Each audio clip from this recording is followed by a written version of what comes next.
O nome de Lula para suceder Augusto Aras na Procuradoria-Geral da República. Deu na imprensa. Mauro Cid diz que dinheiro de venda de relógios desviados da presidência foi entregue em mãos para Bolsonaro. Toque, toque, toque. Cabo de guerra. Pesquisa mostra que polarização política no Brasil segue forte. O ICL Notícias, segunda edição, está no ar. É a Polícia Federal.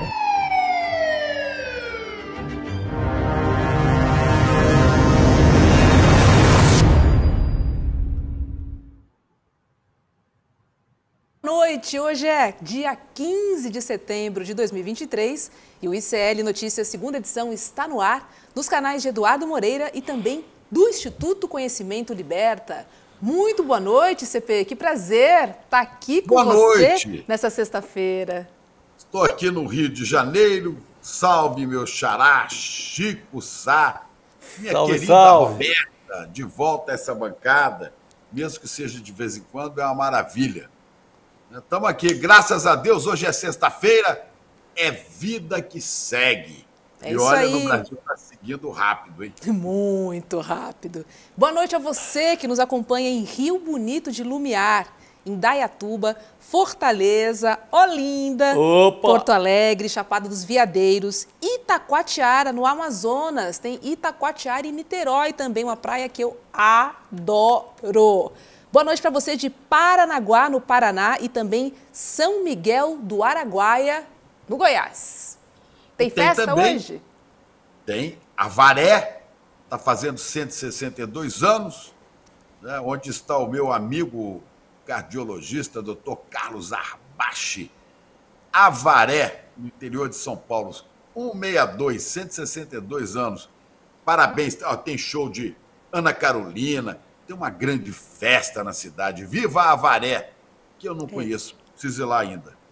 Vamos para frente. Vamos para frente, que tem festa, e eu falei no Goiás, mas na verdade em Goiás, né? Em Goiás, Roberta Garcia. E já na largada eu peço para nossa audiência dar um like aqui no nosso vídeo, para você que nos acompanha pelo YouTube. E não esqueça de seguir o ICL Notícias nos canais, nas plataformas digitais. Nós estamos no X, né? O finado Twitter, no Instagram, no Facebook e também no YouTube, para vocês que estiverem nos acompanhando pela plataforma digital. Vai lá, Chico Pinheiro, temos editorial, né? Pois é, acho que Mário de Andrade aqui dizia, né? Muita saúva e pouca saúde os males do Brasil são.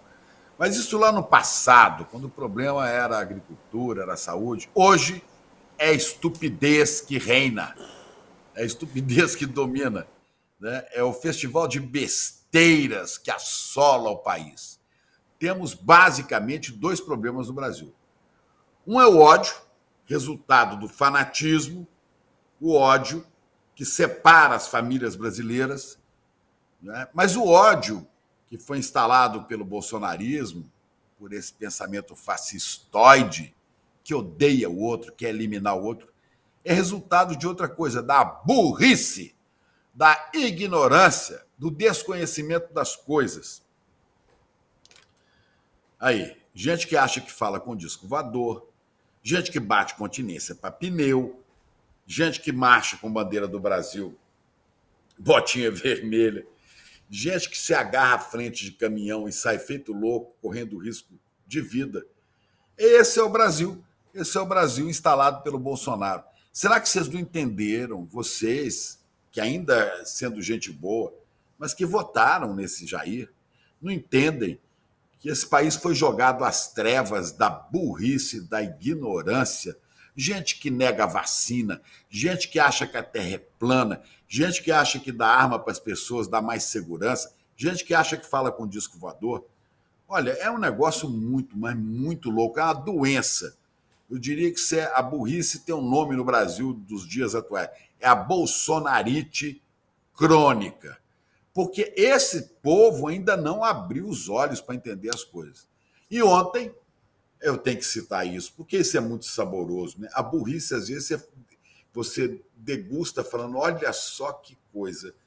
Ontem, o ex-vereador Harry, acho que é Harry, sei lá, H-R-R-Y, não sei como é que fala isso. Os caras não têm mais nome de Pedro, João, Francisco, Mané. Não, é Harry. Harry Valdir Kettwinkle. Kettwinkle, né? Foi vereador lá em Votuporanga. Foi condenado por ter cometido atos de violência doméstica, né, contra a mulher, contra a mãe e contra a sua irmã. Foi condenado em 6 de novembro de 2016. Tinha sido vereador em Votuporanga. Ele que era filiado até agora ao Partido Solidariedade, mas parece que foi expulso. Esse advogado, que é gado, né? Esse cidadão ontem teve a ousadia, a petulância, a arrogância de ir ao Supremo Tribunal Federal. Olha a figura. Vejam só o que ele falou. Será que tem aí? Diz o Pequeno Príncipe, os fins justificam os meios e podemos passar por cima de todos. Maquiavel, os fins justificam os meios. Maquiavel que ele nunca leu. Ele não tem noção do que é isso. Maquiavel nunca disse que os fins justificam os meios. Maquiavel, né, que dava lições de esperteza política, ele dizia o seguinte: quando os fins são satisfatórios para um povo, o povo ignora os meios, né? Agora, Maquiavel viveu há séculos, né? E no século passado nós tivemos Antoine de Saint-Exupéry, escreveu O Pequeno Príncipe. Como ele não leu nenhuma coisa em outra, porque o outro problema além do ódio no Brasil é a burrice, é a estupidez, esse advogado daquele senhor Matar, que é um dos que andaram quebrando tudo lá na Praça dos Três Poderes. Este energúmeno, este sujeito desprovido de luzes, de inteligência, de conhecimento, né?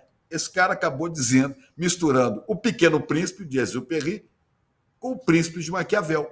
E falando coisa que Maquiavel também nunca disse. Ele não sabe o que está falando.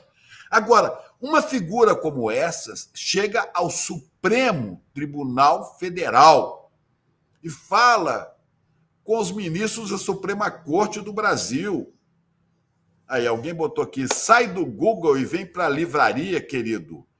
Não quiser para a livraria, vai lá para o sebo do queridíssimo Ismael Riel, em Águas de Lindóia, que tem cinco garagens de livros. Você vai pegar O Pequeno Príncipe, você vai pegar O Príncipe de Maquiavel, vai pegar muita coisa interessante para aprender um pouco, para não falar asneira, para não falar burrice, para não envergonhar a classe política. Essa figura que foi condenada por agressão a mulheres, né, por crime de agressão a mulheres, tem a ousadia de ir ao Supremo defender um pobre coitado nada, um safado que tentou explodir coisas lá em Brasília, quebrar tudo, né? E misturar príncipe, mas tomou uma invertida do Xandão. Alexandre de Moraes na tela. Vamos ver a resposta do Moraes? Acho que temos aí, né? É patético e medíocre. Eu repito, é patético e medíocre que um advogado suba à tribuna do Supremo Tribunal Federal com um discurso de ódio, um discurso para postar depois nas redes sociais que veio aqui agredir o Supremo Tribunal Federal. Pois é isso. O cara que não sabe que é o príncipe, que é Maquiavel, que é o Pequeno Príncipe, se ele primeiro, pelo menos, tivesse assistido concursos de misses lá no passado, ele saberia que o livro preferido das misses era O Pequeno Príncipe. Tu te tornas eternamente responsável por tudo aquilo que cativas. Essas coisas que as misses gostavam de declamar, sem saber também que O Pequeno Príncipe não é um livro simplesmente poético. O Pequeno Príncipe é um livro denso e pesado. O Pequeno Príncipe é um livro que fala de morte. E as pessoas não sabem disso. Se você já leu, releia, para você entender o fim do Pequeno Príncipe, que é, né, a opção pela morte. O Pequeno Príncipe praticamente se suicida nesse livro. Não é um livro para crianças, nem para misses, e muito menos para um advogado despreparado, insolente, arrogante, que chega ao Supremo e fala esse monte de asneira. É a isso que o Brasil está exposto, ao ódio e à burrice. Enquanto estivermos sendo dominados por uma maioria da população que vive pelas redes sociais, que vive tendo informação por WhatsApp, que conversam com ETs, que batem continência para pneu, vamos continuar assim, sem saída. Olha, isso é metade do eleitorado praticamente brasileiro, né? Temos que ajudar a tirar esses nossos irmãos das trevas da ignorância absoluta, e interditar um advogado como esse, que além de ser, quando era vereador, agressor de mulheres, agora envergonha, né, a classe dos advogados em pleno cenário do Supremo Tribunal Federal. Como é que a gente resolve isso? Bom, primeiro a gente resolve isso com educação. Educação, Chico Sá, Roberta, educação pressupõe, né, primeiro os primeiros passos, depois leituras para saber o mínimo. Educação pressupõe uma certa humildade diante do conhecimento e falar, eu não posso falar o que eu não conheço, eu não posso falar o que eu não sei, né? Educação pressupõe também o respeito à ciência, pois esses caras negavam vacina, diziam que a Terra é plana, assim não vai. E requer também informação.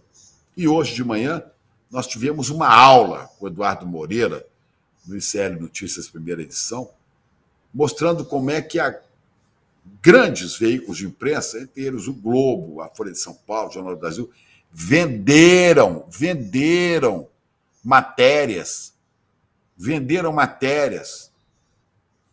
para poder elogiar a ditadura de Pinochet no Chile, o golpe contra Salvador Allende, e vieram vendendo por dinheiro.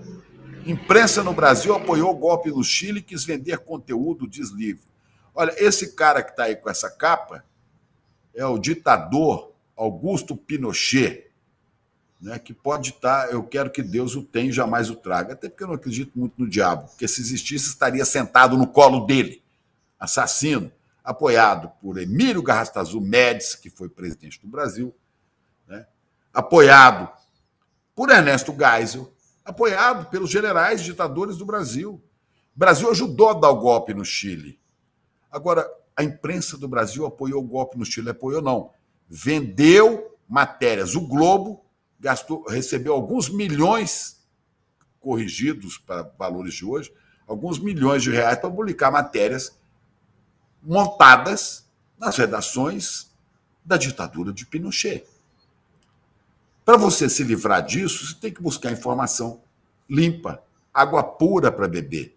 Aqui no ICL, com todas as dificuldades que nós temos, né? O Eduardo Moreira mostrou isso hoje, a gente tem a liberdade de falar a verdade, né? Nós vivemos dos nossos assinantes, nós não temos anunciante, nós não temos patrocinadores, nós não recebemos dinheiro de governo, viu? Nada, zero, né? Nós temos, por isso, um tipo de jornalismo completamente livre e que vai crescer. Vai crescer, vamos ter cada vez mais assinantes, porque é assim que a gente faz jornalismo. Olha lá, modelo ICL, zero de empresas do governo, zero de investimento publicitário, que são os que sustentam a imprensa no Brasil.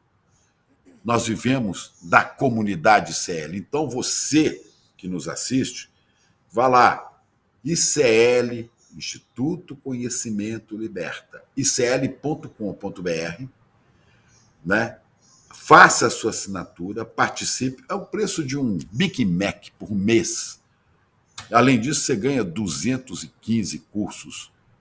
Curso de tudo, de inglês, francês, espanhol, italiano, alemão, chinês, japonês, curso de espiritualidade, curso de yoga, curso de história do Brasil, curso de história do mundo, curso de história da imprensa. Aliás, tem lá, um dos cursos, tem uma aula minha, fui professor da Universidade Federal de Minas Gerais, então tem uma aula minha com Cristina Serra, falando disso que é a grande imprensa, onde nós trabalhamos durante muito tempo, e o que é um canal onde se fala com a completa liberdade e com a responsabilidade, né, decorrente disso.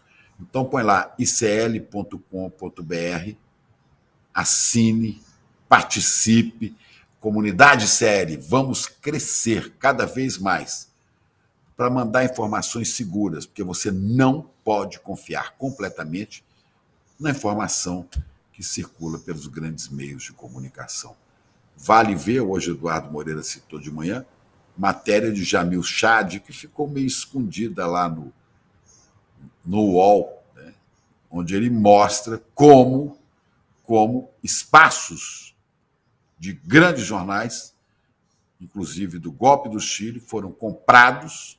No caso do Chile, ele conta lá exatamente como é que o Globo vendeu esse espaço para normalizar a ditadura sangrenta de Pinochet junto à classe média brasileira e por aí vai. Quer informação livre? Venha para o ICL. Venha ser assinante do ICL. Aqui, ninguém mete a mão. É isso, Xará. Roberta. Obrigada, CP. Agora, gente, para tudo, porque a Heloísa Vilela tem uma apuração exclusiva.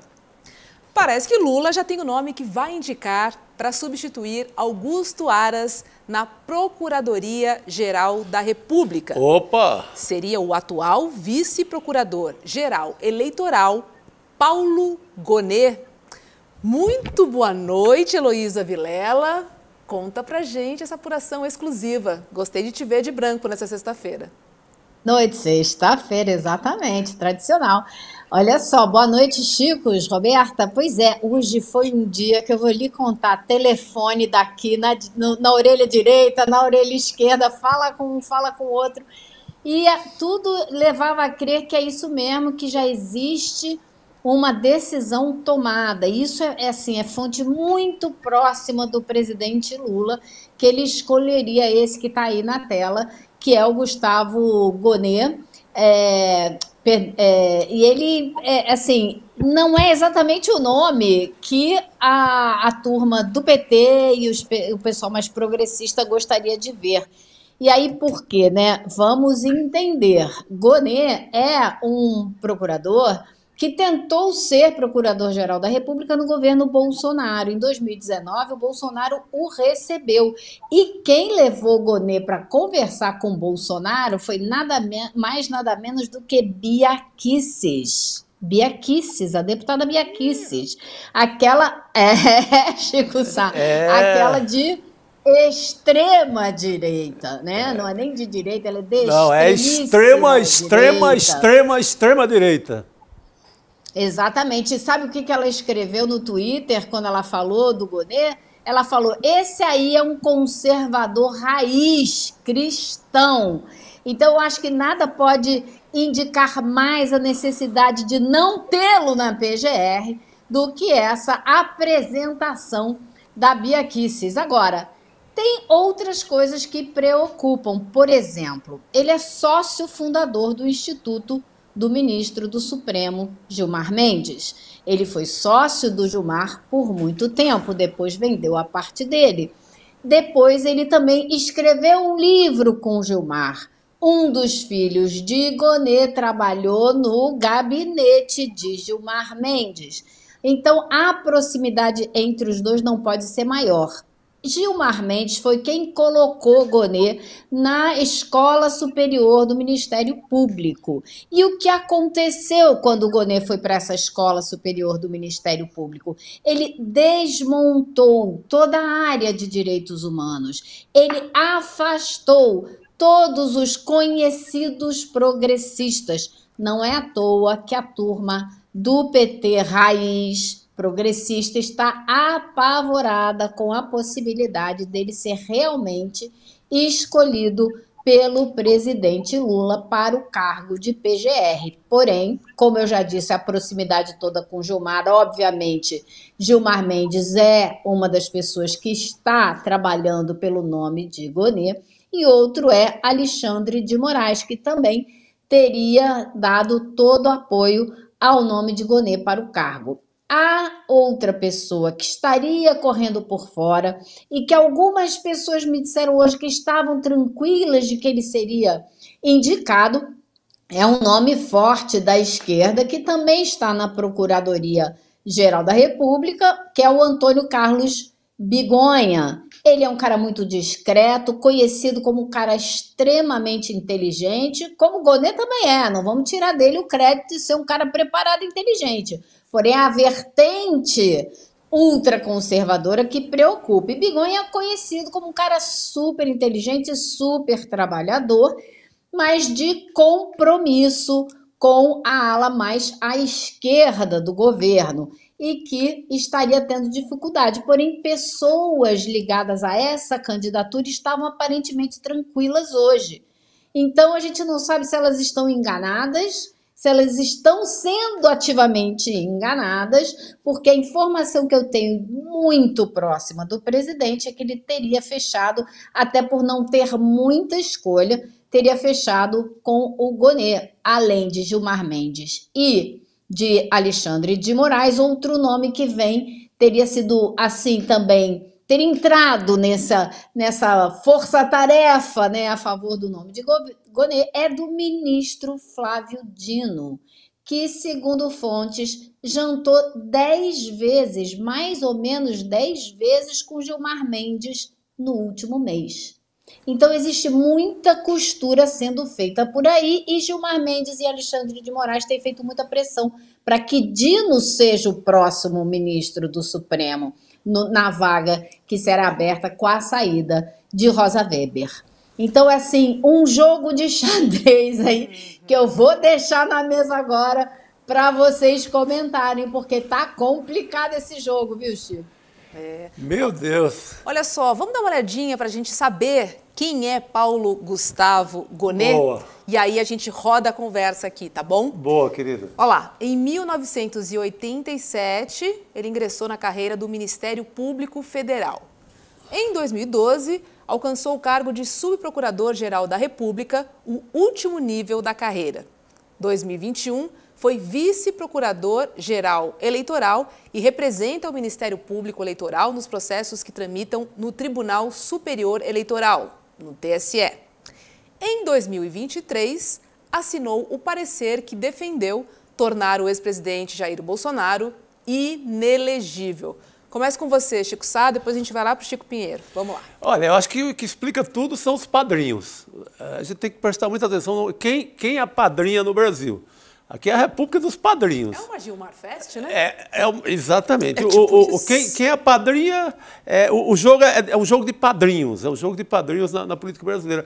Se tem Gilmar Mendes e tem o Xandão, o cara já está com pés, mãos, braços, tudo na Procuradoria. Ainda passa por essa conversa com o Dino, numa operação casada, do Dino ser o próximo cara do STF. Eu diria que a apuração da Elô está completamente 100% certeira, o cara pode já tomar o vinho português com o Gilmar Mendes, que já é, né? Olha, não é?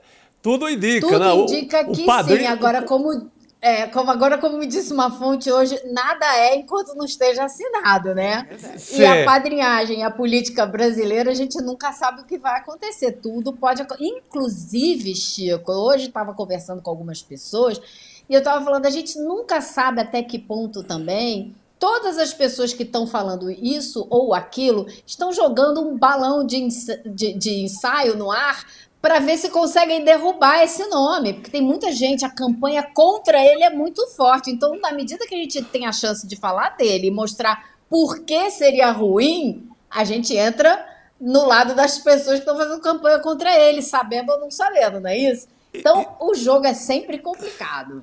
O único dado que eu vi que é favorável, embora desse perfil todo conservador, votou pelo Bolsonaro, por eliminar o Bolsonaro. Pelo menos tem esse voto. Mas quando a gente fala em... pelo menos tem isso. Porém, ele podia ter feito isso antes, porque metade dos procuradores apresentou para ele, Exatamente. 36 procuradores apresentaram para ele essa história lá atrás, quando teve a reunião do Bolsonaro com os embaixadores, já dizendo que isso aí era indício de problema, que isso não podia ser, etc, etc. E ele engavetou isso, só trouxe à tona agora quando os ventos políticos mudaram, né?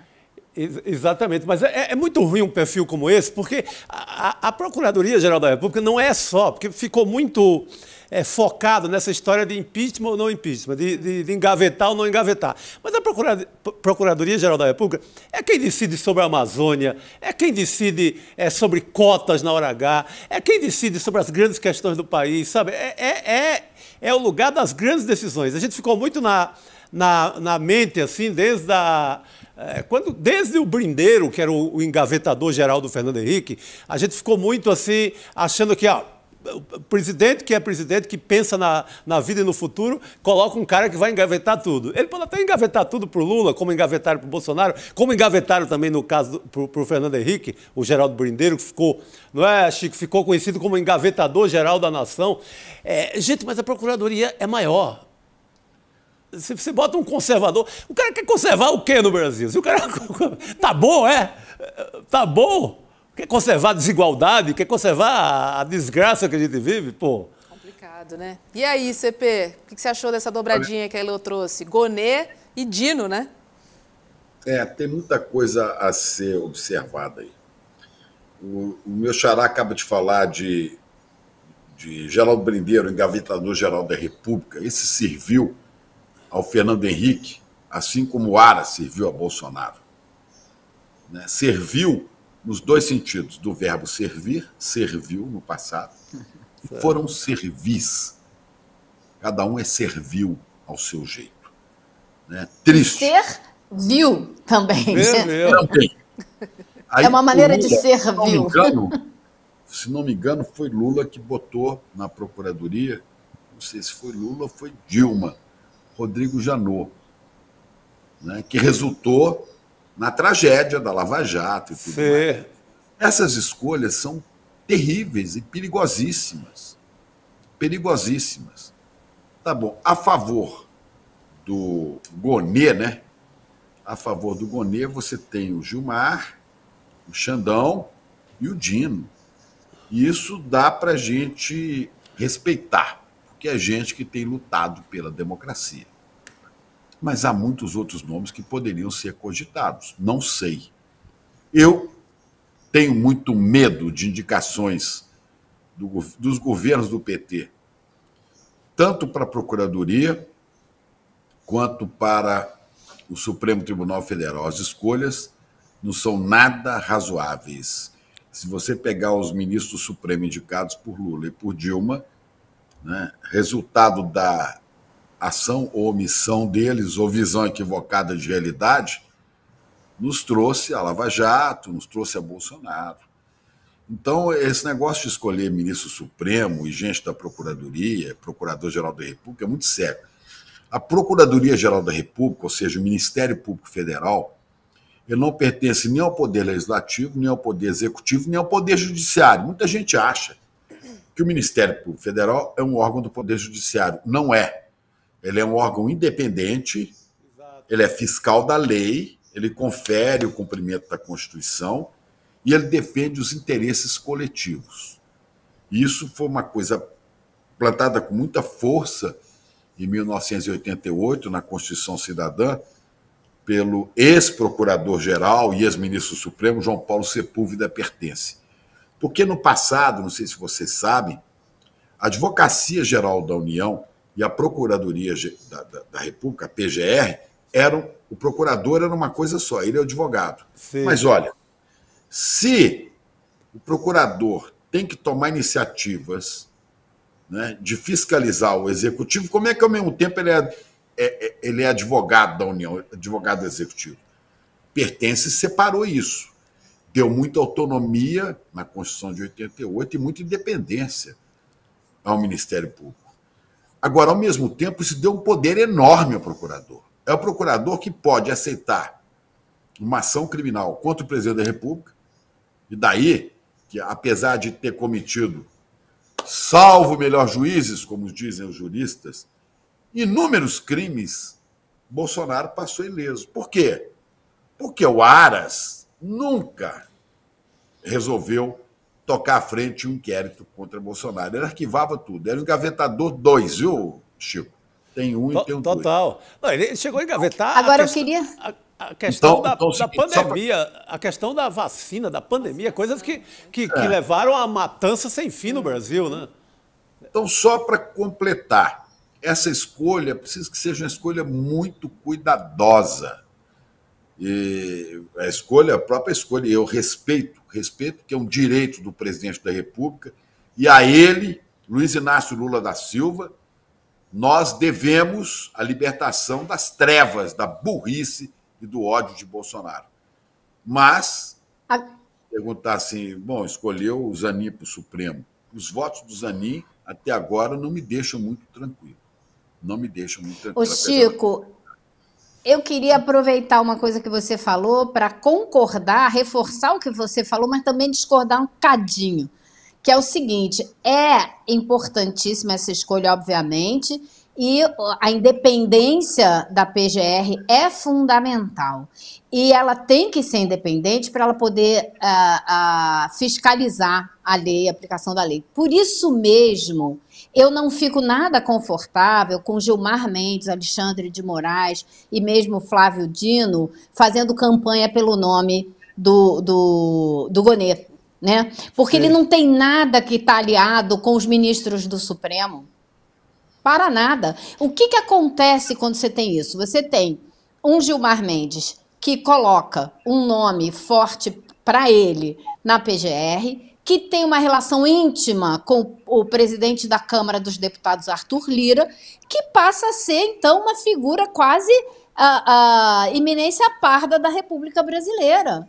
Passa a ser uma pessoa poderosíssima, não é? Que tem peso em todas as forças. Então, não acho isso nada saudável para a nossa democracia. Ele passa a ser o vice-rei geral da República. O cara, embora na contradição de rei na República, mas ele é o mais poderoso. O Gilmar passa a ficar... Se ele tem a PGR, se ele tem... Pelo menos, eu digo assim, as pessoas que o recomendam, né? A gente pode ter várias discordâncias, inclusive a Gilmar Fest, lá de Portugal, do Gilmar Mendes. Gilmar Mendes é uma figura importantíssima no cenário político brasileiro, né? Foi Gilmar Mendes que trabalhou para rever foi Gilmar Mendes os absurdos da Lava Jato. Não, mas antes, Chico, o Gilmar Mendes praticamente ele leva o Lula à prisão. Mas depois ele tirou... Ele impediu a Dilma de colocar o Lula no ministério. Então, assim, para o bem ou para o mal, ele é uma figura muito importante na República A cadeia de Curitiba que o Lula puxou, ele deve um pouco ao Gilmar Mendes. Gilmar Mendes, quando decide que Lula não pode ser ministro, Gilmar Mendes sela a prisão do Lula. Mas então, Gilmar Mendes... Mas, sou advogado do Gilmar nessa história. Quando o Gilmar percebeu que estava sendo manipulado por Moro e pela aquela turma de pilantras da Lava Jato, né, o que o Gilmar fez? Foi o Gilmar que trabalhou na segunda turma do STF e foi ele o responsável também. Se ele ajudou a botar o Lula na cadeia, foi ele que tirou de lá. Eu respeito pelo conhecimento e por essas posições de Gilmar. Alexandre de Moraes não existisse, talvez a gente não tivesse cuidando da reparação do fascismo bolsonarista. E o Flávio Dino, para mim, está acima de todas as suspeitas. Agora, só para completar e terminar essa história, o presidente Lula vai escolher o Procurador-Geral da República e vai escolher o sucessor de Rosa Weber. Eu gostaria, viu, Rô, você que é uma mulher guerreira negra, eu gostaria que fosse uma mulher negra e sei que elas existem no judiciário. Aliás, a gente vai falar com elas, a gente vai falar com uma delas hoje no Sinapse, tá? Às 7h30 da noite, que é a Soraya Mendes. Conta logo. A Soraya vai estar conosco às 7h30 da noite no Sinapse. Ela é uma das indicadas, né, pelos movimentos sociais, então vai ser ótimo falar com ela, já puxando sardinha para o meu programa. Tem pelo menos umas 50 belas candidatas negras, sabe? Tem no menos 50. Tá certo. Devagarinho, olha, Chico, as pessoas eu vão não assistir. vou... Eu não vou deixar passar, não. Você vai ser o advogado de defesa do Deixa eu só Gilmar, eu vou ser o advogado de acusação. Deixe-me só completar o raciocínio aqui. Né? Se não for uma mulher negra, que seja pelo menos um homem negro. Quer que ser macho, não seja um macho negro de altíssima competência. Eu queria muito ver o ministro Silvio Almeida, do Supremo Tribunal Federal, um cara de uma profundidade no seu conhecimento jurídico fantástico.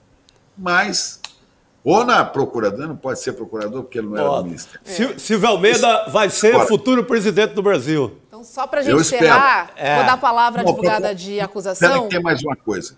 Só mais uma coisa. Vai lá, Chico. Tem só mais uma coisa. E eu sei que, humildemente, devagarzinho, o ICL vai fazendo o seu trabalho, como mostrou hoje de manhã Eduardo. Esses dias o Dória ligou para o Edu para falar de uma coisa que saiu no ICL. E eu sei que lá em cima, no topo do poder, as pessoas veem o ICL. O Lira está furioso, está processando a gente, porque ele sabe do ICL. E o brigadeiro Átila Maia, só para fazer uma correção aqui, tem aí uma imagem desse bravo brigadeiro. O brigadeiro Átila Maia apareceu ontem numa foto aí, quando a gente falava aqui no ICL, sobre trambiques e falcatruas de militares, e falava das questões de Braga Neto. Apareceu, o Chico até chamou a atenção, apareceu o general Paulo Assis, lembra, Chico? Sim, exatamente. Você falou, foi ele que colou o Braga Neto para ser vice de Bolsonaro. Ele é autor da ideia. Tinha o general Paulo Assis, tinha ao lado dele o Levi Fidelix, aquele cara do aerotrem que já morreu, está navegando um trem lá longe. Né? Tinha também o Hamilton Mourão, aquele sujeito que fugiu do Rio Grande do Sul depois da enchente, um senador por lá, mas desapareceu. E tinha o brigadeiro Átila Maia, que assiste o ICL e que mandou uma mensagem aí para o ICL, muito preocupado, achando que a gente estava colocando ele na mesma canoa dos militares corruptos. Eu quero dizer ao brigadeiro Átila Maia, eu quero dizer a ele que não, absolutamente, né, não falei dele como corrupto, só mostramos uma imagem dele com essa galera, né? E dizer a ele, brigadeiro, nós estamos aqui à disposição, com a maior boa vontade, com o coração aberto, para discutir as questões relativas ao papel das Forças Armadas numa democracia. Tá certo, CP. Boa! Repor isso aí, porque ele estava meio incomodado. Boa, Chico. Um balaio de corruptos. Recado dado. Elô já foi embora. Elô já foi. Elô já foi do nosso telão e já chegou o Guga. Vamos seguir no debate. Elô voltou. Elô, querida, a gente quer conversar muito sobre isso, tá? Gonê, Gilmar, enfim, entender o seu posicionamento, mas eu vou ter que seguir o programa, o Guga já tá por aí, mas... Sim, teremos chance, Elô, de alguns seguir. Shops, alguns. Beijo, Gilmar Mendes, o centrão do judiciário, viu, gente? Seguiremos no tema, Elô. Brava. Oi, Guga, boa noite para você. Já vou inserir o assunto, tá? Porque a revista Veja, que circula hoje, traz na capa o Mauro Cid com uma frase que resume praticamente tudo. Em mãos, para ele. Para ele. Em mãos, para você. Para ele, Seria o dinheiro, né, da venda de 2 relógios desviados dos presentes oficiais. O tal do Rolex... tá. Não, só faltou dizer como luva de pedreiro. Receba! Receba, boa! Receba! Então, olha só, receba! Porque esse é o dinheiro do Rolex e do Patek Philippe. Com o dinheiro entregue para Bolsonaro. Receba! Segundo a revista, é o que Cid disse na sua delação para a Polícia Federal. É isso mesmo, Guga? Dinheirinho... verdinha, em mãos, para dar menos pala, posso dizer assim? Em cash. Como a gente viu nas mensagens que foram reveladas entre Mauro Cid e Marcelo Câmara, Câmara, né? O braço direito e o braço esquerdo de Jair Bolsonaro, dá para ver ali nas mensagens que a ideia deles era ter o mínimo, eles escrevem isso, o mínimo de movimentação financeira possível. Eles sabiam que aquela operação era clandestina. Agora na delação ele tá dando uma de miguéia.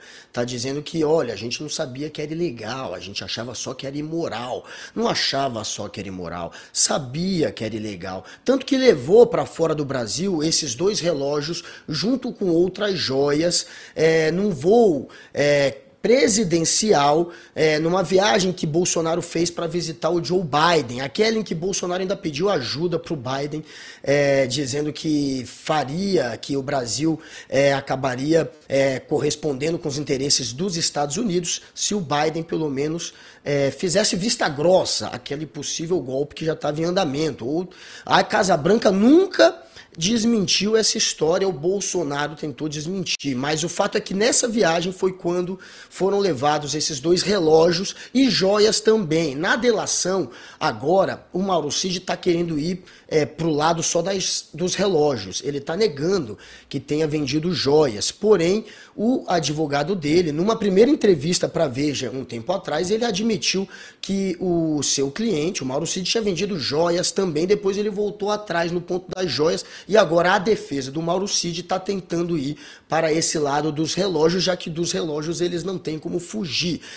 A justiça, as investigações, eles encontraram conversas que na nuvem do celular do Mauro Cid que comprovam a venda desses relógios. Foi daí que descobriram, inclusive, o Patek Philippe, que é um relógio que não chegou a ser registrado pelo Gabinete Adjunto de Documentação Histórica. Não há registro desse relógio. A suspeita é que ele foi surrupiado totalmente, sequer foi registrado, portanto, foi levado para fora do Brasil e transformado em dinheiro para o Bolsonaro. Os 2 relógios pararam em um shopping da Pensilvânia e ali foram vendidos. Como o Rolex estava registrado e depois o TCU mandou retornar o Rolex, enquanto isso aí tivesse em julgamento, estivesse sendo investigado, eles recompraram o Rolex. Agora, o Patek Philippe, eles sequer recompraram, já que o TCU não sabia da existência dele. A existência, como eu disse, foi descoberta pelos investigadores a partir de conversas da nuvem do Mauro Cid. Na nuvem eles viram que tinha fotos desse relógio, o Patek Philippe, que foi recebido no Bahrein pelo Bolsonaro. O Rolex foi na Arábia Saudita, o Patek Philippe no Bahrein. As fotos do celular entregaram que existia o Patek Philippe e entregaram também as conversas que eles tinham sido vendidos em um shopping da Pensilvânia. Por hora, então, o que a gente sabe é que eles recompraram o Rolex e o Patek Philippe está aí. A gente não sabe o que aconteceu. Foi vendido, a gente não sabe para onde foi parar. E o dinheiro dessa empreitada ilegal foi retornado em cash para Jair Bolsonaro, 68 mil dólares, que foi primeiramente depositado na conta do pai do Mauro Cid, o Mauro Lorena Cid, e depois foi sacado e repassado em prestações, em cash, em dinheiro vivo, em mãos, como diz agora na delação Mauro Cid, para Jair Bolsonaro. É isso. Tem mais, né, do que Mauro Cid disse à revista Veja. Vamos chamar a primeira arte aqui? Porque ele diz o seguinte, olha, o presidente estava preocupado com a vida financeira. Ele já havia sido condenado a pagar várias multas. Foi a declaração de Mauro Cid à revista Veja. Disse também ele, ó, eu recebia um monte de besteira nesse sentido, de gente que defendia intervenção, mas não repassava para o presidente. Qual o valor daquele texto encontrado no meu celular? Aí Mauro Cid falando sobre a minuta do golpe. Qual o valor daquele texto? Juro, eu não acredito. É inacreditável. Nenhum valor, imagina. Eu só rascunhei aqui, mas eu não ia usar, não. Foi um desenho da minha filha ali, sem nenhum valor.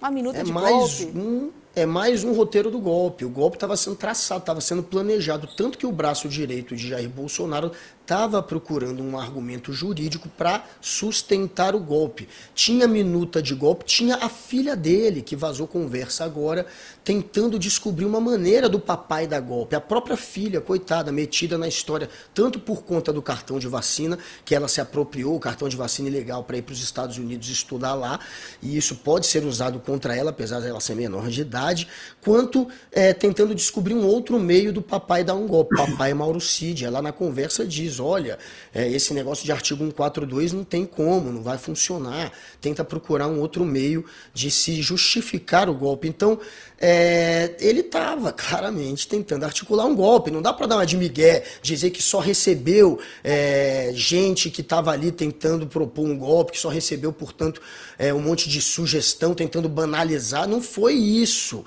Ele sim estava buscando um argumento jurídico para isso. Ele buscou sim, junto com outros militares de média patente, digamos assim, a maioria coronéis, ele tentou sim buscar um meio de dar um golpe. É isso que essas conversas apontam. Só que é claro que ele está tentando banalizar. Essa delação dele está meio caosinho, né, se a gente for ver até agora, né? Porque ele, na questão das joias, está querendo dizer que só vendeu os relógios. A princípio, o advogado dele dizia que tinha tentado vender joias. Ele tentou colocar em leilão outras joias, sim. Mas como só dá para comprovar a venda dos relógios, ele está tentando agora reduzir a história para isso. Ele está dando uma de migué na questão do cartão de vacina. Ele está assumindo toda a culpa do cartão de vacina, dizendo que não, eu fiz isso porque eu precisava de um salvo-conduto, a gente não tinha vacinado, vai que eu e minha família, a gente ia precisar do cartão para entrar em algum lugar e não tinha. Então ele está assumindo sobre o cartão também... de vacina, diz o seguinte, olha, Guga, eu estava com medo de perseguição, medo de a minha filha não poder ir para a escola, a minha esposa não entrar no mercado. Foi isso que aconteceu em relação ao cartão de vacina, Guga. Daí eu falsifiquei, né? Porque pois é. Eu estava com esse medo todo, então eu falsifiquei eu falsifiquei o cartão. É o que ele acaba de dizer. Agora, o advogado do... Viu, Chico? O advogado do Mauro Cid, ele já havia falado que o dinheiro tinha ido para o Bolsonaro. Ele tinha uma pequena dúvida se era para Michele ou para o Bolsonaro. O que a capa da Veja traz resolve que no casal, o Bolsonaro não é nada besta, não deixou na mão da Michele. Uhum. O Bolsonaro pegou para ele.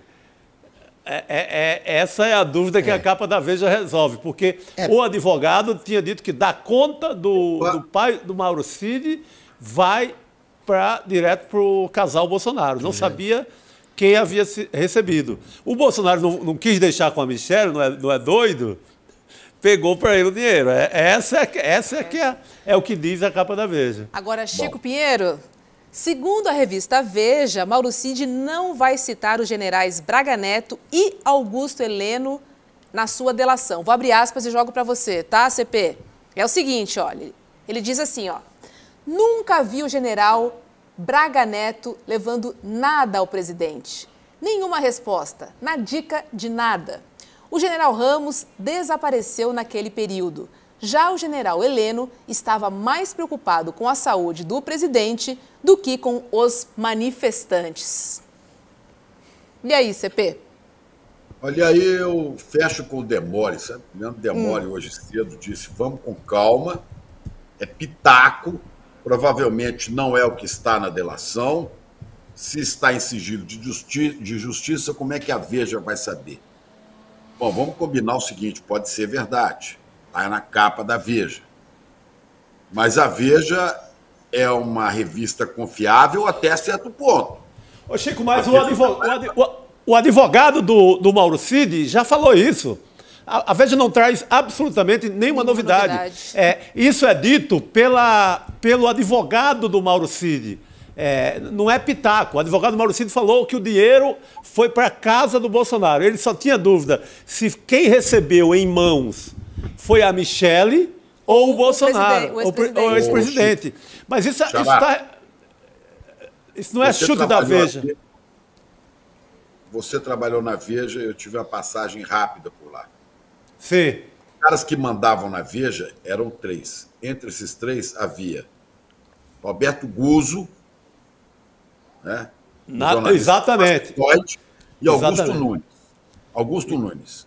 Exatamente. A informação da Veja, ela atende a certos interesses. Então, não sei se isso veio pelo advogado, se veio por alguém que está querendo manipular coisas. Então, a gente lê a Veja, mas é preciso ter muito cuidado. É preciso ter muito cuidado. De repente, podem estar fazendo um trabalho aí para dizer, olha, ele não vai falar nada sobre militares ou financiadores de golpe, né?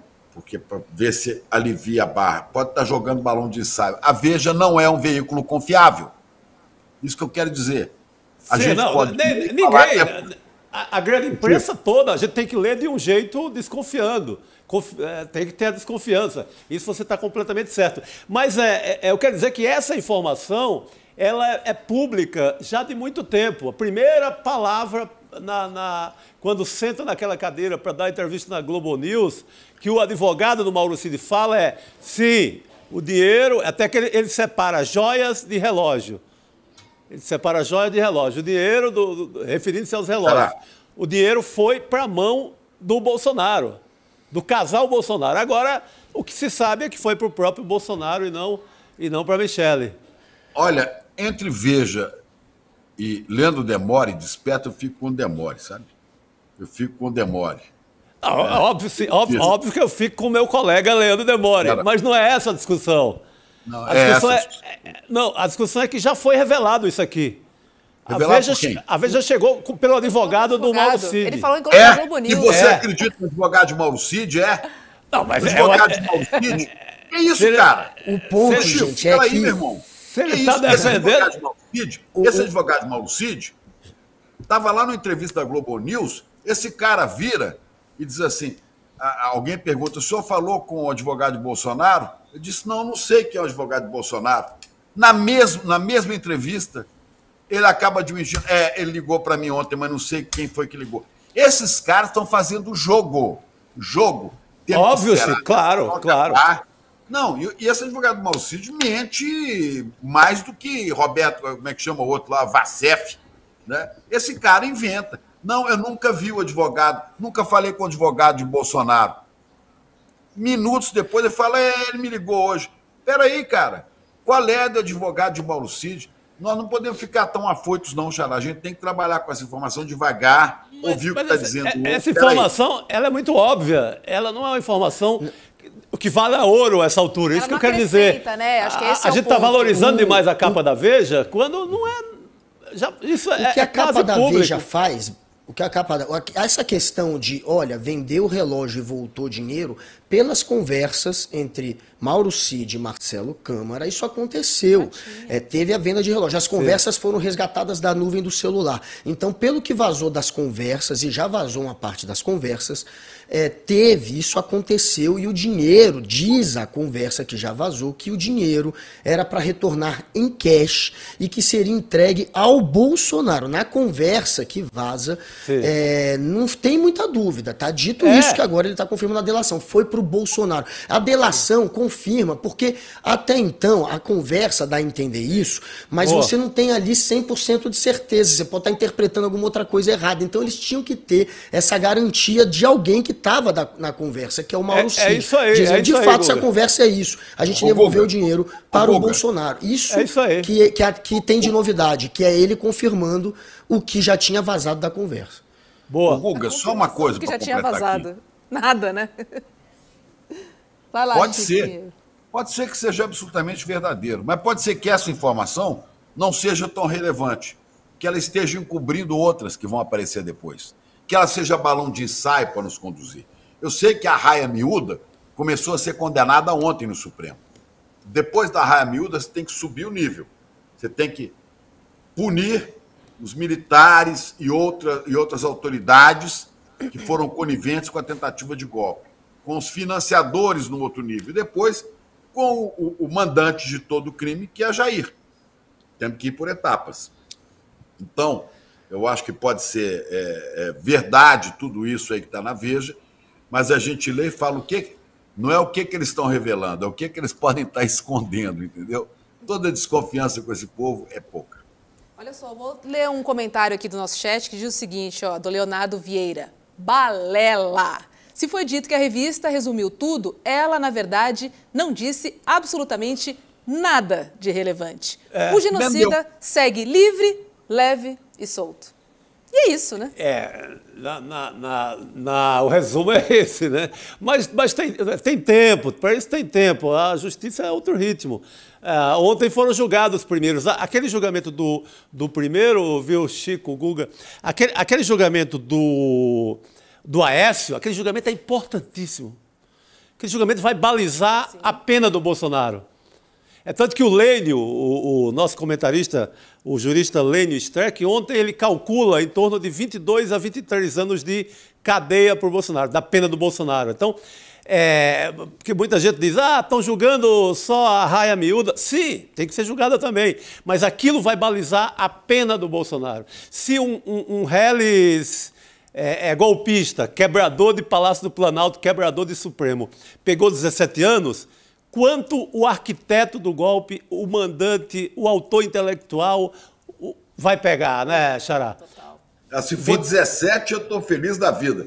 Porque 17 já foi número dele, desse energúmeno. Mas depois 22 depois. Pode ser 22 também. Pode ser 22 também. Se o número dele fosse 50, aí já era, né?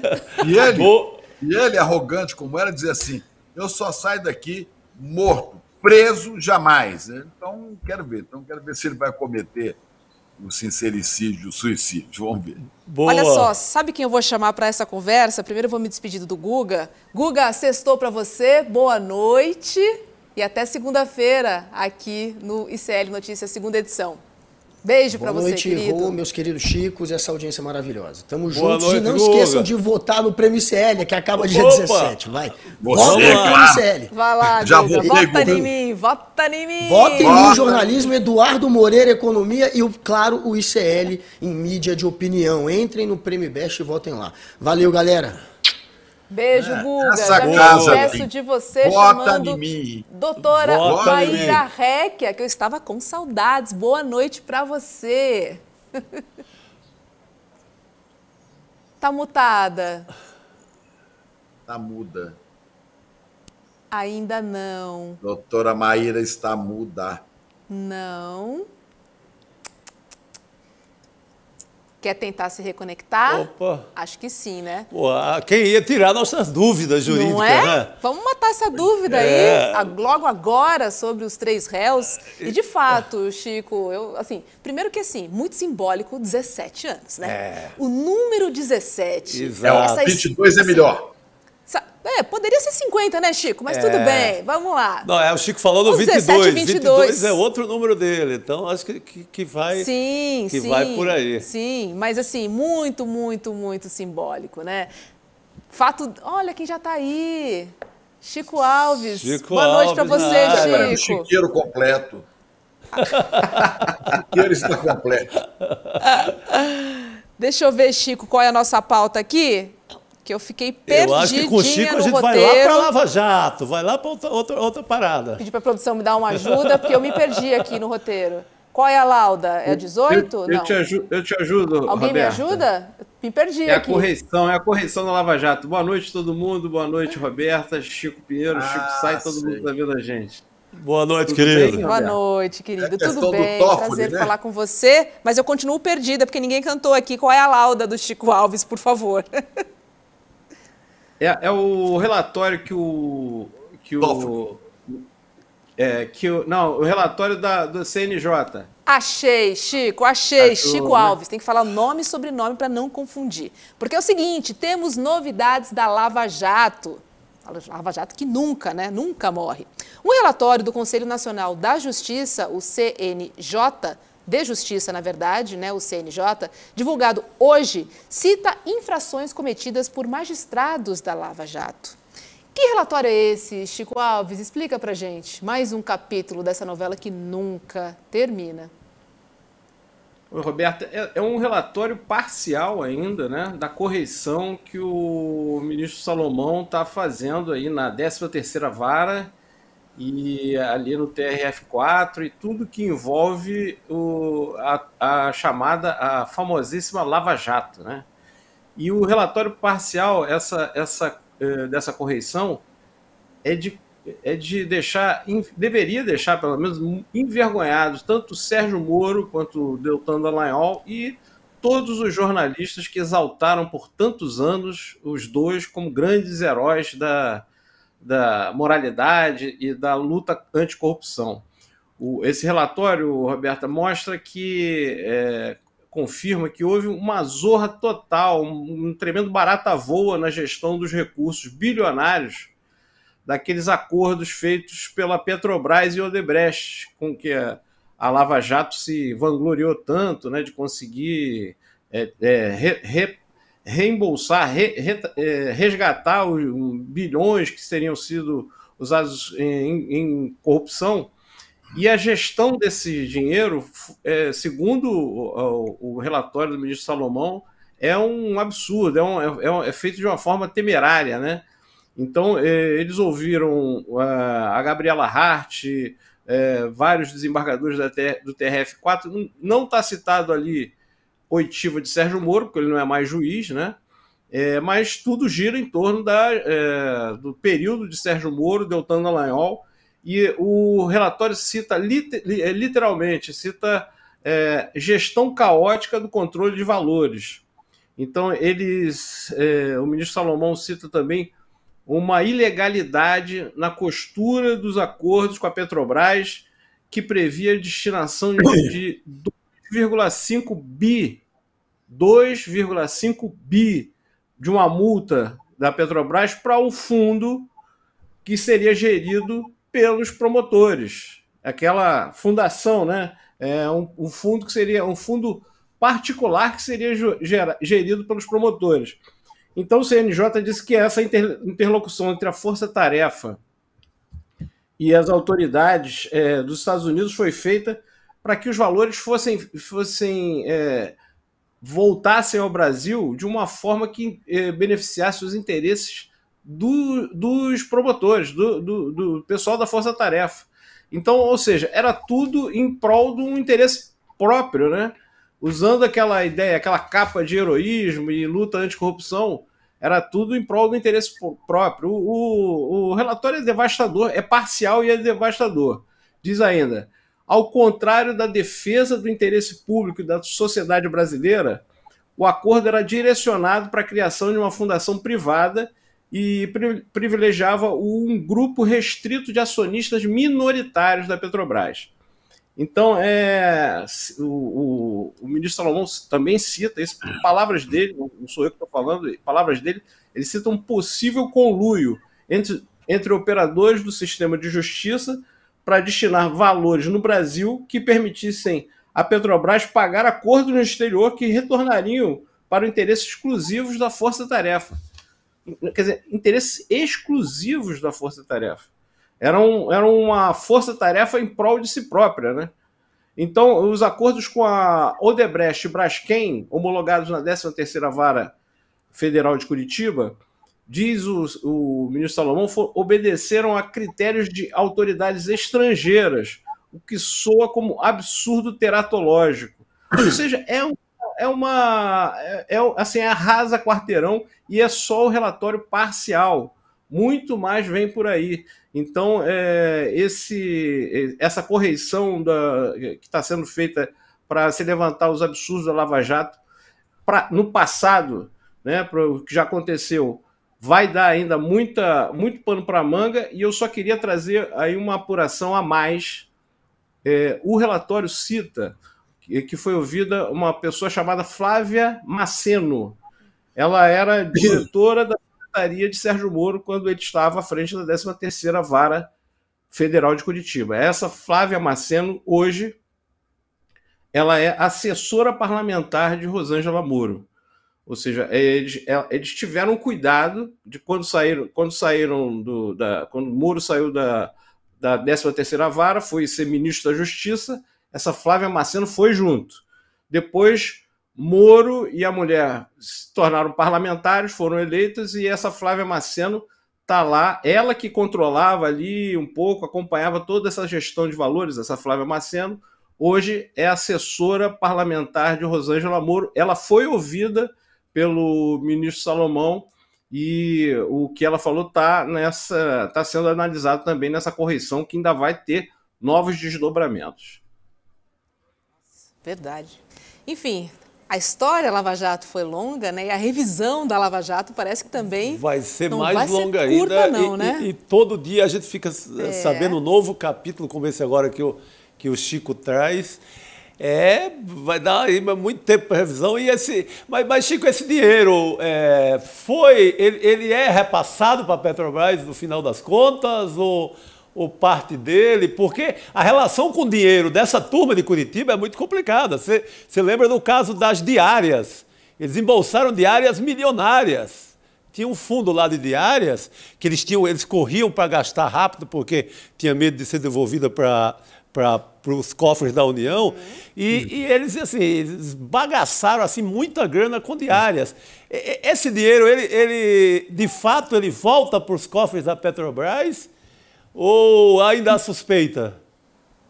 Não, uma parte sim, mas há suspeita, tanto que o próprio ministro Salomão começou o documento falando em gestão caótica dos valores que foram pagos como multa, né, judicial. Então, a partir dessa fala de que há uma gestão caótica, a grande tarefa agora dessa correção é identificar para onde foram parar, para onde foram enviados, onde foi depositado onde foram depositados esses valores dessas multas, né? E a gente está falando de bilhões, né, Chico? Sim. Então, gestão caótica de bilhões certamente vai dar prejuízo tão grande quanto os valores que eles estavam lhe dando, vai ser o prejuízo que qualquer escorregadela, qualquer desvio tenha produzido, né? Então, essa pergunta que você faz aí é o que o ministro Luiz Felipe Salomão vai tentar responder nos próximos meses. Pois é. E a Lava Jato, né, ajudou a gestar, né? Foi um embrião, posso dizer assim, dessa polarização, né, que a gente está vendo hoje. Hoje, inclusive, saiu uma pesquisa Datafolha que mostra que a polarização do Brasil continua firme e forte. Olha os números, gente.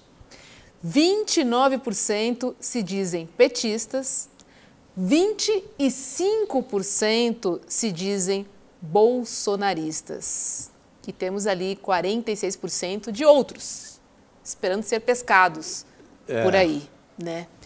Como é que você viu essa pesquisa, Chico Alves? Depois queria ouvir a opinião também do CP sobre ela. Eu lamento, né, que ainda... acho que os 25% ali do bolsonarismo é o que dizem que é o núcleo duro ali dessa seita aí, né? Dos brasileiros que estão nesse transe. Eu imaginava que talvez pudesse cair um pouco, mas o que a gente vê aí, né, nas redes sociais, nas ruas, quando você pega um Uber, quando você comenta sobre política com alguém na rua, você vê que o bolsonarismo está aí, vivo ainda, né? Infelizmente está aí. Você vê, inclusive, entre advogados no STF, né? Você vê lá, entre próprios ministros do STF, que o que o André Mendonça fez ontem defendeu uma tese bolsonarista ali em pleno plenário do STF, Cássio Nunes. Então, o bolsonarismo está aí vivo. O que eu acho que com o passar do tempo, com a gestão do governo Lula indo bem, tendo sucesso, acho que talvez essa quantidade, esse percentual de petistas aumente. Mas é diferente também, é bom a gente lembrar que é diferente apoiar o governo e ser petista, né? Então, a gente pode ter um percentual de muita gente que apoia o governo que não é petista, né? Então, aí o que a pesquisa está dizendo aí, 29% se dizem petistas. É um percentual considerável, né? Eu acho que a gente tem mais a que lamentar que ainda 25% sejam bolsonaristas. Esse é que é o problema. Mas eu vi outro dado na pesquisa. É óbvio que isso mostra que também não apareceu, não tem a tal da terceira via, ou outra opção, não tem se consolidado no Brasil em momento algum, né? Que não tem emplacado, ninguém tem emplacado como uma alternativa até agora. Tanto que a imprensa tentou reinventar o Aécio agora, não o Aécio da quebradeira lá no Planalto. Mas o outro Aécio, o Aécio que começa com a ideia golpista de questionar as urnas na vitória da Dilma, né? Porque o Aécio faz naquele momento o mesmo que qualquer bolsonarista faria. Ele chega a dizer também que as urnas não são confiáveis. Então, o Aécio, a imprensa tenta emplacar agora de novo o Aécio, tentando santificá-lo, para ver se ainda tem uma esperança no Aécio como terceira via. Mas você vê que não cola, não vem nada, eles não conseguem fabricar nada como ideia de terceira via. Mas tem outro dado aí na pesquisa assim, que mostra que é forte ainda a polarização, inclusive ajudada pela Lava Jato, mas tem um dado que 21% não está com um nem com o outro. Está naquele bolo que ajudou até na eleição do Lula, na Frente Ampla, que votou um pouco em Bolsonaro, mas não está com Lula nem com Bolsonaro, não fecha com um nem com o outro. E mais 5% dizem que detestam os dois. Você soma, você tem 26%. Dando mole aí. Você supera matematicamente o bolsonarismo. Então, há campo para uma outra história aí, né? De não ter emplacado ninguém, mas não é tão terrível a polarização como se diz. Se você pega 26% e estão navegando ali. Ora, apoiam Lula, porque votaram na Frente Ampla, mas não se diz esse petista mais de raiz, e está ali flutuando. Agora, CP, estão falando de 25%, né, que se dizem bolsonaristas. Agora, mesmo depois de todas as denúncias, da inelegibilidade, do julgamento no STF, o bolsonarismo continua forte. Sim. É uma afirmação essa. Sim. Né? A burrice continua vigindo, né? O Pequeno Príncipe está solto. O Pequeno Príncipe no teatro de Maquiavel. As pessoas que acreditam em ETs, interferindo na vida política também, e que acreditam também em Jesus Cristo metido em política, em igrejas e templos de picaretas também. Mas isso vai levar um certo tempo. Eu acho que a hora que começar a aparecer depoimento de gente fardada, dizendo assim, aquele cara, Jair, é traíra. Aí começa a abrir o olho de alguns. Eles vão começar a falar, nossa, quem está acusando ele é um general. Quem está acusando ele é um coronel. Leva um certo tempo. Agora, com relação... E claro, todo esse, como diria o Dorico Paraguaçu, todo esse patrasmente que vem lá da Lava Jato ajudou a criar esse caldo de cultura fascistoide, burro, ignorante, que é o bolsonarismo, né? O bolsonarismo se junta o fascismo com a burrice. Então, isso é difícil você tirar. As pessoas têm que se educar, as pessoas têm que ler um pouco mais, inclusive os advogados que vão à Suprema Corte falar asneira.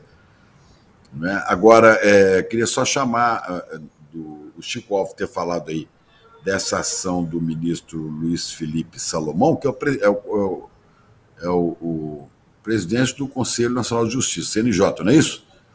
O Luiz Felipe corregedor, Salomão, né? Corregedor geral, é o corregedor. Esse aí seria um bom nome para a PGR, viu? Tem sido firme e ativo. Agora, não desgrude a Lava Jato do TRF4 do juiz desembargador Marcelo Malucelli. Lembra dele? Sim, Marcelo, bem lembrado. Quer dizer, foi uma armação de muitos níveis da justiça. O Moro não fez a lambança sozinho. Tem mais gente que embarcou nessa. Então é bom que isso se amplie. Deixa eu trazer um comentário aqui da nossa audiência, da Diane Trentin, disse o seguinte, olha, nossa, é assustador e preocupante ver o bolsonarismo. Precisa vigilância para a próxima eleição. Vou dizer o seguinte, tá muito forte ainda. Tem que ficar alerta. Você pega, Rô, tem uma pesquisa da Quest, já que o nosso tema é pesquisa, da Quest de ontem, dos 10 mais influentes parlamentares nas redes, 8 são bolsonaristas. Assim, com a audiência lá em cima, com a aceitação lá em cima, ainda agindo como se nada tivesse acontecido. Então, sim, eu acho que essa ideia de desprezar o bolsonarismo como já foi para o lixo da história, ainda não, viu? Ô, Xará, só interromper uma coisa aí. Há um fenômeno mundial de fascismo e burrice juntos. Sim, A Argentina vai ter eleição mês que vem, se não me engano é 22 de outubro, e aquele Javier Milei, que é um idiota completo, né? Fortíssimo. Está liderando as pesquisas. Exatamente. Está liderando as pesquisas. Olha, Bolsonaro, perto desse cara, é criança. Esse Javier Milei é muito pior. É um idiota gigantesco, né? E que vai explodir a Argentina. Está liderando pesquisa. Esses malucos estão crescendo na Espanha, em Portugal, na França. Então, nós estamos entrando na idade das trevas, entendeu? Tem que tomar muito cuidado. O Chico Pinheiro, Chico Sá e Roberta, eu concordo com o Chico Pinheiro que tem muito de burrice, fanatismo, burrice, mas é bom a gente também lembrar que tem um outro ingrediente que tem algumas questões, algumas demandas do eleitor e da população que não estão sendo bem atendidas pela esquerda. E eu vou te falar uma em especial. O Datafolha ontem falou dos problemas, divulgou uma pesquisa falando dos problemas que os brasileiros mais se preocupam. E os dois primeiros, com 17%, são saúde e violência. E a violência, eu até estava comentando no grupo do WhatsApp, a violência eu acho que é tão subdimensionada pela imprensa, que trata isso como se fosse um episódio aqui e ali, quando tem uma chacina, mas na verdade é um problema que aflige todos os brasileiros, os mais pobres em especial. Sim. E a esquerda tem que achar uma resposta, uma proposta para isso. Porque quando você sabe que 17% dos brasileiros têm como principal preocupação saúde e violência, o cara que está com um problema, com medo de sair na rua, ele quer um candidato que dê para ele alguma proposta. A direita tem essa péssima proposta que é matar, matar e matar. A esquerda, qual é a proposta que direita, a direita e a esquerda da Bahia, viu? A polícia que mais mata do Brasil é a polícia que veio de Jacques Wagner, Rui Costa, e que Jerônimo hoje está lá sofrendo com ela. A polícia mais assassina do Brasil é a polícia de governo de esquerda. Então o problema é sério.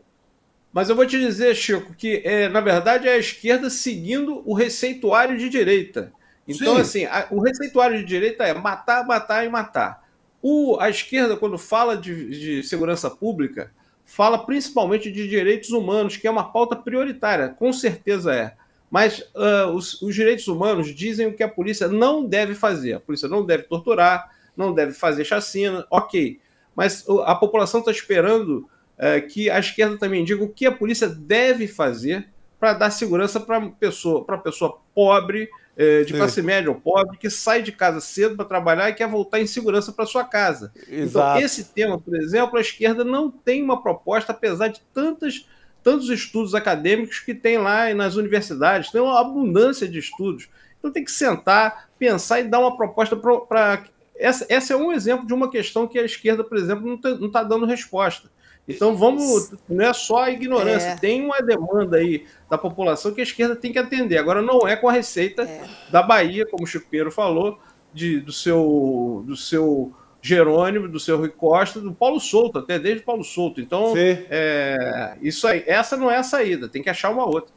Chicos, definitivamente segurança pública é um tema que a esquerda precisa encarar de frente urgentemente. E a esquerda não está sabendo falar com a população, não está sabendo falar com o trabalhador que tem o celular roubado na entrada do metrô, não tá sabendo falar com essa população. Sim.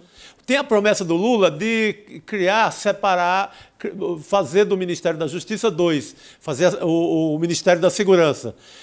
Mas é mais do que isso, não é só criar um balcão novo, é dar uma resposta para essa história. Dino mandou hoje para a Bahia a Polícia Federal, vamos ver.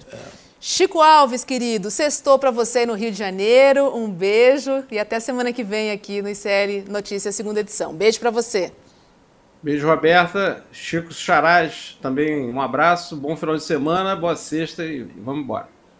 Boa noite, querido, abração. Vamos lá, vamos fazer uma tentativa número 2, um segundo round com a Maíra. Oi, Maíra, boa noite para você. Deixa eu ver se eu te escuto antes de soltar a notícia. Vamos lá. Tomara que sim. Boa noite, Rô, boa noite, Chico Sá, Chico Pinheiro, a todas as pessoas que nos acompanham. Peço desculpas aí, eu realmente não sei o que aconteceu aqui com o meu áudio, mas que bom que deu certo voltar. Ah, não, Ótimo. a gente não desculpa não, a gente não desculpa não. Olha só, gente, o STF, né, a gente estava comentando aqui, julgou 3 réus do dia 8 de janeiro com penas de até 17 anos de prisão, número simbólico aí. Da primeira leva, faltou o Moacir José dos Santos. Vamos dar uma olhadinha na arte. Olha só.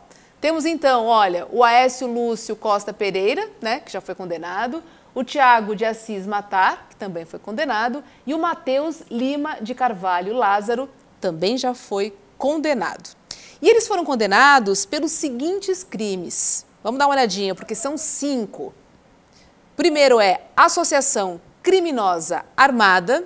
O segundo, dano qualificado, deteriorização de patrimônio tombado, tentativa de golpe de Estado e tentativa de abolir o Estado Democrático de Direito.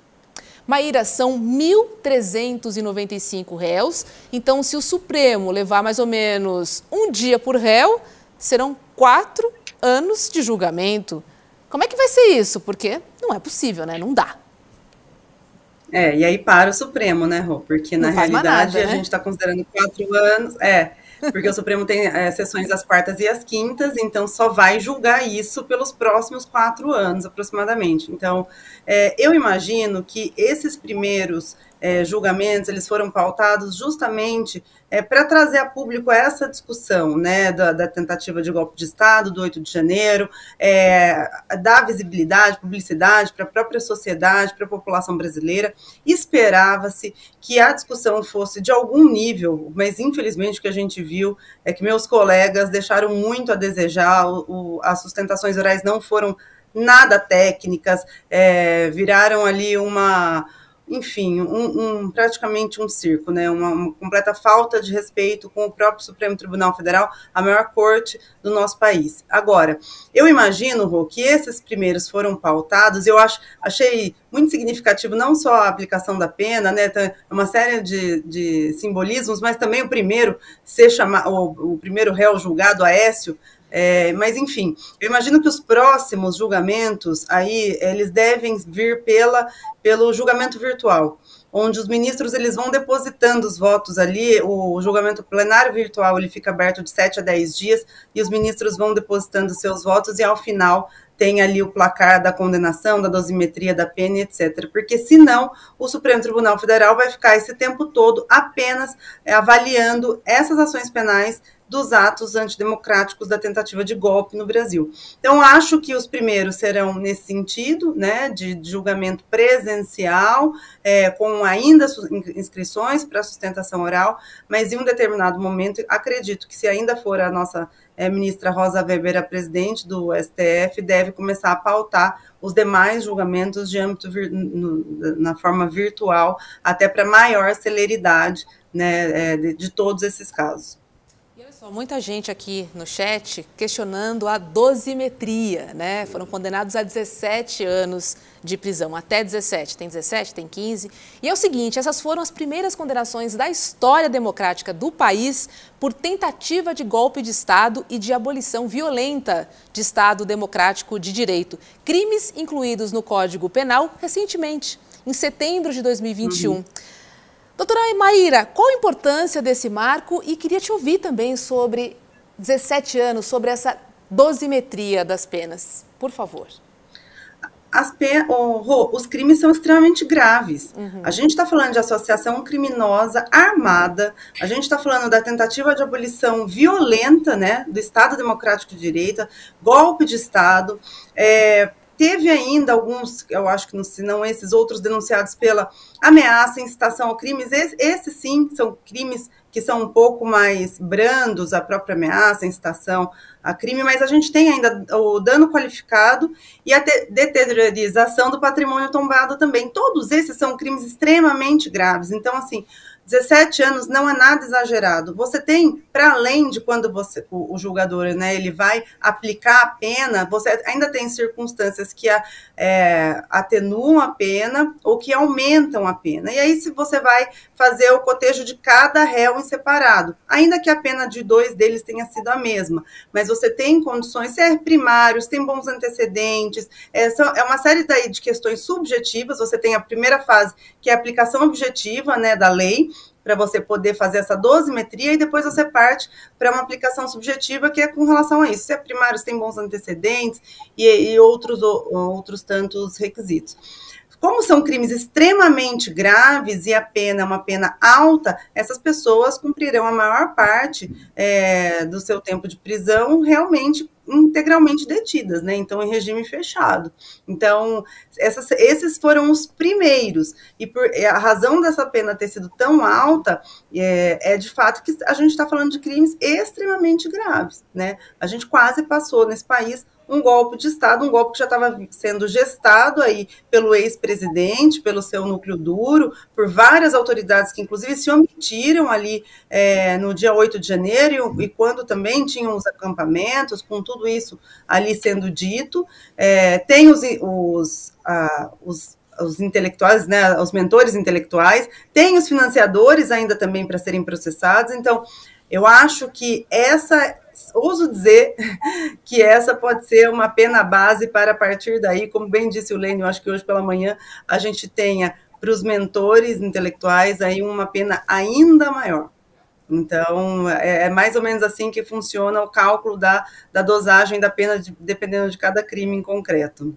O pessoal aqui no chat está falando, não podemos fazer como os bolsonaristas, não dá para tratar da mesma maneira, enfim, acho que ficou muito claro, né, a gravidade do que a gente está falando aqui. É muito pesado. Né? E, Roberto, você teve também o papel dos advogados, assim, porque se eu sou advogado de um réu, de uma pessoa que sabia que ia ser condenada, eu vou preocupado em baixar essa pena, eu vou fazer uma defesa técnica, tentar baixar a pena, e não dar um conforto, sei lá, tirar um ano aqui, meio ano acolá, em cada artigo que o meu cliente está enquadrado, vou tentar reduzir o tamanho da pena. Não, eles foram tentando lacrar em rede social. Nossa. Aí eles deixaram aberto para a condenação máxima.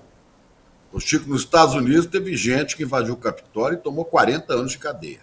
Sim, eu acho que nem é a questão da quantidade de anos. Tem que ficar preso, tem que prender esse povo. A doutora Maíra pode nos explicar. O cara pega 17 anos, 1 ano e meio ele vai cumprir em prisão domiciliar, mas ele não quer dizer que ele vai cumprir 15 anos e meio em regime fechado. Quem tem bom comportamento, é cidadão de bem, tem advogado, né? Acaba saindo. Acho que o máximo que pode acontecer com esses caras aí, e me corrija se eu estiver errado, doutora Maíra, é questão de 7, 8 anos de regime fechado, mesmo, preso, não é não? Tem uma série de condições depois que você vai, durante o cumprimento da pena. Se eu não me engano, o ministro Alexandre de Moraes já determinou que no mínimo em um deles, no mínimo 12 anos, seja de regime integralmente fechado. Mas o fato é que depois, quando termina a sentença, né, o acórdão condenatório, isso transita em julgado, esse processo ele vai para uma vara de execução criminal, que ali um juiz, enfim, um juiz ou um ministro, mas acredito que ainda fique na vara da execução criminal, para acompanhar esse cumprimento de pena. Depois se você trabalha, a cada 3 dias, se eu não me engano, deduz 1 dia da pena, se você tem um bom comportamento, isso são fatores que lá na frente podem autorizar uma dedução dos dias que a pessoa tem que cumprir. Mas existem também alguns limites, um período mínimo que essas pessoas, em virtude desse volume de pena, vão ter que ficar aí em regime integralmente fechado. Esse cálculo ele é feito ali pela vara da execução criminal, mas eu garanto que assim, uns bons anos essas pessoas ficarão fechadas. E isso é dada a gravidade. É importante a gente falar que esses são os primeiros que estão sendo julgados, mas tem outros tantos que os seus defensores, e a gravidade, né, atraiu essa penalidade aí de 17, 14 anos, mas tem outros tantos que seus defensores já procuraram a PGR para tentar fazer um acordo de não persecução penal. São aqueles que foram denunciados por delitos menores de penas de até 4 anos, esses que nunca tiveram qualquer passagem pelo judiciário, né? Então são réus primários de bons antecedentes, estão já tentando fazer acordo de não persecução penal para confessarem a prática do crime e sequer serem julgados e ficar com essa anotação ali de que fizeram uma ANPP, e aí em 5 anos não podem fazer outro acordo nesse sentido. Não ficam como condenados, né, continuam réus primários, mas acabam tendo esse benefício, porque o delito pelo qual eles foram denunciados, e aí a gente pode falar, seja um dano simples ou então uma ameaça, o delito pelo qual eles foram denunciados admite esse tipo de acordo de não persecução penal. Então, a gente tem, dentre os mais de 1.000 réus, as suas particularidades também, e aí cada processo terá o seu julgamento e o seu curso natural. Agora, gente, a gente comentou aqui no começo do programa, mas o julgamento teve momentos realmente impagáveis, Nossa. né? Advogada chorando, defensor insultando, né? Destilando ódio ali para cima dos ministros. Que é uma burrice, né? Do ponto de vista de defesa. Poxa.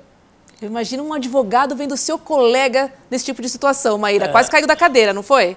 Ai, gente, olha, foi triste, porque, assim, isso depõe contra a própria advocacia. Uhum. No fim, a nossa entidade clássica fica completamente vilipendiada. A sustentação oral é um momento primordial para a defesa. É o momento onde o acusado, ele se faz ali representar por um advogado ou por uma advogada para chamar a atenção dos julgadores em coisas técnicas e específicas do seu caso. Então, não é um muro de lamentação, não é uma tribuna de lamentação, não é uma tribuna para se admitir discurso de ódio, ataques, a ponto de um advogado falar que os ministros da mais alta corte do nosso país são as pessoas mais odiadas desse país. E isso depõe contra a própria dignidade da advocacia, né? O Conselho de Ética precisa intervir, as pessoas precisam ter decoro, e mais do que isso, respeitar não só as autoridades para quem eles estavam falando ali, mas aqueles que confiaram nos seus defensores a sua vida, o seu processo. O compromisso é com a defesa. Não é só com um momento de lacração, eles não deveriam pensar nisso como um momento de lacração. Ali é um momento de se fazer uma defesa técnica, avaliar e tentar convencer os demais julgadores se houve mesmo a prática daquele delito, estou falando aqui de um modo geral, né? Mas se houve a prática, se houve concurso de pessoas, se aquela pena é a mais razoável, é o momento mais precioso onde você deixa de falar de maneira escrita nos autos e você é ouvido, você é ouvida. Então, assim, foi com todo respeito às pessoas que pensam de maneira diferente, mas foi triste de acompanhar essas performances que, assim, eu quero registrar, de uma minoria da advocacia. A maior parte da advocacia brasileira é combativa, é leal, mas embora combativa, é respeitosa e, acima de tudo, técnica, sabe que está ali para exercer o direito de defesa do seu cliente. É isso, imagino os advogados assistindo aquela cena.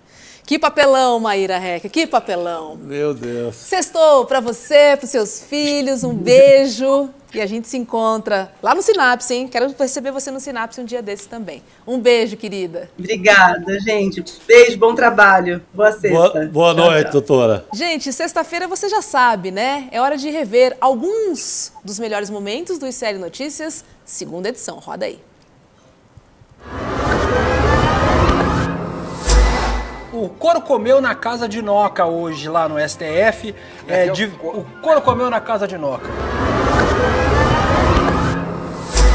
É o mercado comendo pelas beiradas, tentando chupar o sangue vampirescamente dos brasileiros. É o neoliberalismo que já não se contenta em arrancar o couro do brasileiro, eles querem também o sangue. Braga Neto, eu acho que ele desmancha qualquer ideia que era pela pátria, qualquer ideia de que estava na igreja, que é evangélico, que ama Jesus. Esse Braga Neto passa por cima como um trator de tudo. Ele é uma demolição na imagem de qualquer possibilidade de ficar um centavo de credibilidade do Bolsonaro.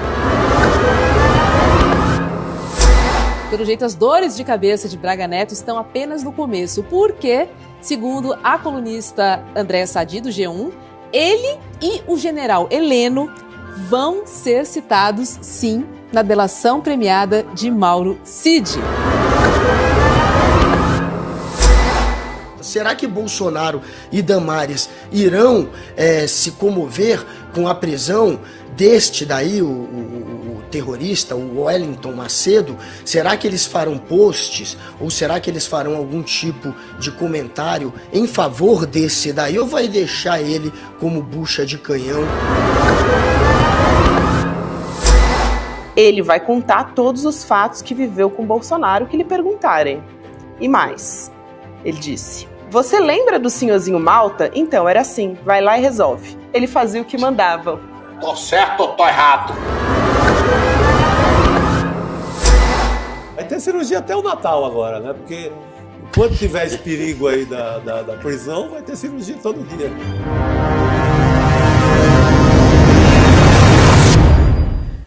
É isso, é isso.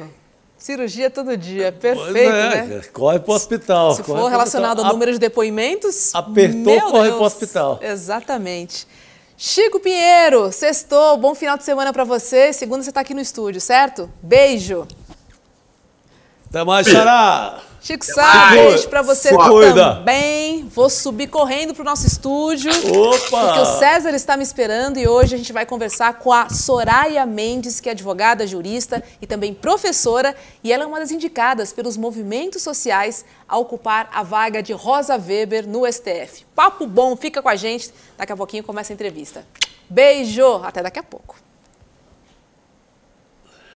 Monja Coen tem ajudado a desmistificar estigmas e a combater a intolerância religiosa no Brasil. As armas que Monja Coen tem, os ensinamentos budistas e o amor. No dia 28 de setembro, uma quinta-feira às 8 horas da noite, ela vai dar uma palestra aberta e gratuita para todo mundo que faz parte da comunidade do ICL. Para você participar é só clicar no link aqui em cima ou aqui embaixo e gratuitamente em poucos segundos você vai estar inscrito. Clique agora, se inscreva e vamos participar dessa aula sobre como vencer o estresse e a ansiedade. Todos precisamos desses ensinamentos. Até lá!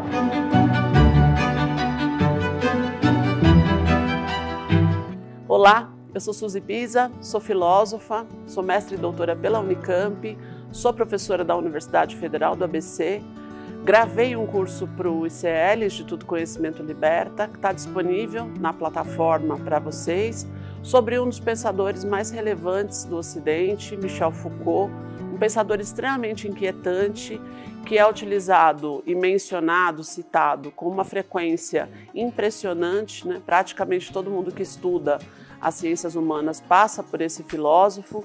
Eu procurei criar um curso que apresentasse textos básicos do Foucault, como História da Sexualidade, História da Loucura, Vigiar e Punir, A Ordem do Discurso, mas ao mesmo tempo mostrasse um pouco do modo de operação deste filósofo, tentando mostrar como que saber e poder e discurso vão se articulando nesses textos e como que essas teses Foucaultianas elas são tão importantes para ensinar a gente a pensar, a produzir conhecimento sobre as sociedades contemporâneas. Esse curso ele tem como título Michel Foucault abrindo a caixa de ferramentas. Ele tem um caráter metodológico, né, de mostrar um pouco o modo de operação deste filósofo. E ao longo das aulas, além de apresentar alguns fragmentos de textos, a gente foi tensionando esse filósofo, questionando esse filósofo para pensar um pouco nas nossas próprias questões. Convido vocês a conhecer esse trabalho. Cada aula tem indicação de textos. Para aqueles que não estão familiarizados com essa filosofia, certamente vocês vão encontrar ali um começo. E aqueles que já estão familiarizados um pouco com Foucault, certamente tem muitas teses interessantes para aprofundamento. Além do meu curso, tem mais de 200 cursos na plataforma do ICL, cursos com grandes professores, com grandes professoras, com grandes intelectuais do Brasil. Tenho certeza que ao acessar a plataforma vocês terão um leque gigantesco de formação continuada aí para vocês realizarem.